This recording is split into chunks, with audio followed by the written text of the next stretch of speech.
Hi, I'm Dr. Kabila Raji, gynecologist and obstetrician infertility specialist, Davam Hospital, Teppakulam, Madurai. நம்ம இப்போ வந்து best time for conception, அதாவது நம்ம எந்த டைமில் வந்து நம்ம ட்ரை பண்ணோன்னா நம்ம கன்சீவ் ஆகிறது பெஸ்ட்டாக இருக்கும் அப்படின்றத நம்ம பார்க்க போகிறோம்.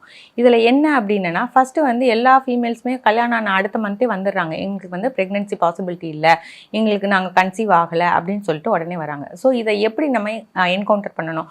80% எல்லாருமே வந்து 1 இயர் வந்து ப்ராப்பராக ட்ரை பண்ணியிருந்தாங்க அப்படின்னா கன்செப்ஷன் ரேட் வந்து கண்டிப்பாக உண்டு.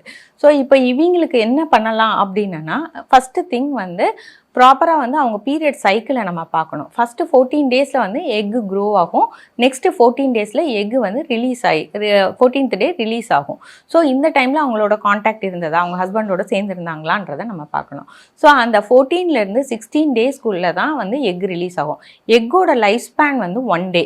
அதே ஸ்பெர்மோட லைஃப் ஸ்பேன் வந்து 3 டேஸ். ஸோ அந்த 1 டே நம்ம மிஸ் பண்ணிட்டோம்னா அந்த 1 மந்த்தும் நம்மளுக்கு போயிடுச்சு. ஸோ நெக்ஸ்ட் மந்த் தான் நம்ம ட்ரை பண்ணோம்.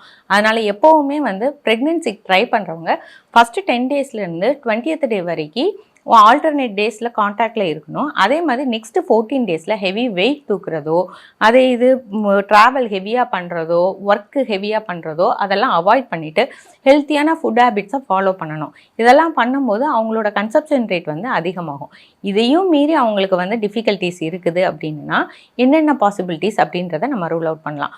ஒன்று வந்து அவங்க கருமூட்டை வெளியே வர்றதுல ப்ராப்ளம் இருக்கலாம், இல்லை கரு டியூப்பில் ப்ராப்ளம் இருக்கலாம், இல்லை கர்ப்பப்பைக்குள்ளே ஃபைப்ராய்டு, எண்டோமெட்ரியோசிஸ் அந்த மாதிரி ஏதாவது ஒரு சுச்சுவேஷன் இருக்கலாம், இல்லை மேல் ஃபேக்டர் ப்ராப்ளம், ஜென்ஸ்குள்ளே ப்ராப்ளம் ஏதாவது இருக்கலாம்.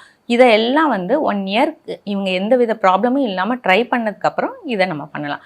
இதுக்கு மேலே வந்து ஒரு சின்ன அட்வைஸ் என்னென்னா, நம்ம ப்ரெக்னென்சிக்கு பிளான் பண்ணும்போது ப்ரீ கன்செப்ஷனாக நம்ம ஃபோலிக் ஆசிட் எடுத்துக்கிறது நல்லது. ஸோ 3 months ப்ரையர், இப்போ உள்ள பொண்ணுங்க எல்லாருமே கல்யாணம் ஆக போகுது அப்படின்னா 3 மாதத்துக்கு முன்னாடியே ஃபோலிக் ஆசிட் எடுத்துக்கிட்டாங்க அப்படின்னா பெட்டர்மெண்ட் ஆஃப் ப்ரெக்னென்சி ஆகிறதுக்குள்ள பாசிபிலிட்டிஸ் அதிகமாக இருக்கும். And one more thing, vitamin D, vitamin E எல்லாமே டிஃபிஷியண்ட்டாக இருக்காங்க. அதையும் அவங்க ஃபுட்டுலேயோ எதுலேயோ சப்ளிமெண்ட் பண்ணிக்கிட்டால் பெட்டராக இருக்கும். தேங்க்யூ.